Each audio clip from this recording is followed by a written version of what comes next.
SSC, steno, CGL, CHSL या जितने भी डिपार्टमेंट आपके कहीं ना कहीं आपको ज्वाइनिंग देते हैं, उस टाइम पे एक सवाल आता है कि भले ही हमें मनचाहा जोन मिल जाएगी, लेकिन किस तरीके से सिटी कौन सी मिलेगी हमें कैसे पता चलेगा कि भैया मैं कैटेगरी से बिलोंग करता हूँ तो कैसे क्या। अभी एक बार सवाल पढ़ते हैं, आपके डाउट क्लियर हो जाएंगे। जितने भी जो तैयारी फ्रेशर्स हैं, तैयारी कर रहे हैं, वो भी ध्यान से इस सवाल को देखो। क्या लिखा है इन्होंने लिखा है कि भैया मुझे एक हेल्प चाहिए। ओके, तो इन्होंने कहा कि भोपाल जोन में इनको सीबीडीटी में मिला है और ये कैटेगरी से बिलोंग करते हैं, तो क्या कैसे पता चलेगा कि भैया उस कैटेगरी की वैकेंसी उस सिटी में खाली है, कैसे क्या ये वो, या मार्क्स वाइज आपका एलोकेशन होता है, कैसे क्या रहता है।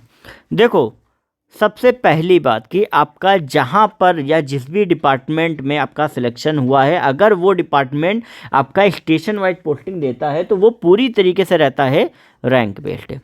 अब एक चीज़ यहाँ पे ध्यान रखने वाली है कि क्या रैंक बेस्ड में कैटेगरी का कोई महत्व होता है। बहुत अच्छा सवाल जो है वो इन्होंने पूछा हुआ है। एक चीज़ मैं यहाँ पे तारीफ़ करूँगा, तो यहाँ पर क्या रैंक बेस्ड में सब स्टूडेंट को कहीं ना कहीं देखना चाहिए, सारे डाउट्स क्लियर होंगे। तो यहाँ पर जो रैंक बेस्ड जो मैं आपका बात कर रहा हूँ, तो क्या रैंक बेस्ड होता है, कैटेगरी बेस्ड आपका जो सिटी एलोकेशन होता है वो होता है।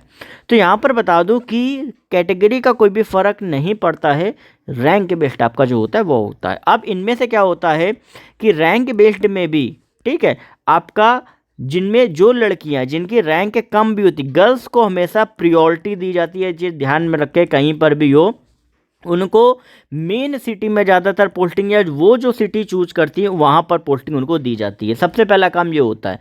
फिर आता है बॉयज़ में। अब बॉयज़ में रैंक जिसका ठीक ठाक होगा भाई, स्टार्टिंग में मान लो 1 से 10 जितने भी बच्चे होंगे, अगर उनमें से देखा जाता है कि भैया उनका जो 1/5 पार्ट जो होता है, जो उन्होंने भरा होता है, जिनका सीरियल वाइज अगर वहाँ वैकेंसी है तो उनको 1/5 वालों को दे दिया जाता है। बाकी 4/5 लगभग अगर आप देखोगे, या हो सकता है 3/5 भी हो सकता है, तो वो फिर ये देखा जाता है कि कहाँ पे रिक्वायरमेंट ज़्यादा है। ऐसा नहीं होता कि वैकेंसी खाली, वैकेंसी देखोगे तो हर स्टेशन सेक्शन में खाली होती है, लेकिन रिक्वायरमेंट कहाँ पे ज़्यादातर मांगी जा रही, कहाँ पर ज़्यादातर लेटर्स आ चुके हैं कि भैया हमें स्टाफ दो, वहाँ पर आपका रिक्वायरमेंट के हिसाब से पोस्टिंग जो है वो आपकी दी जाती है। जैसे हुआ क्या था कि 2017 जो सीजीएल का जो फॉर्म था, जो आपका रिजल्ट था, वो आपका लेट आया, ज्वाइनिंग लेट हुई। तो ऐसे में जो भी इंस्पेक्टर और टीए अलग अलग जो डिपार्टमेंट सीबीडीटी सीबीआईसी में थे, ठीक, जो पोस्टेड होने थे वो नहीं हो पाए, वो डिले हुए। लेकिन उसी बीच में स्टेनो का रिजल्ट आ गया, तो उन्होंने क्या किया कि टीए की जगह स्टेनो को रिप्लेस करके स्टाफ दे दिया।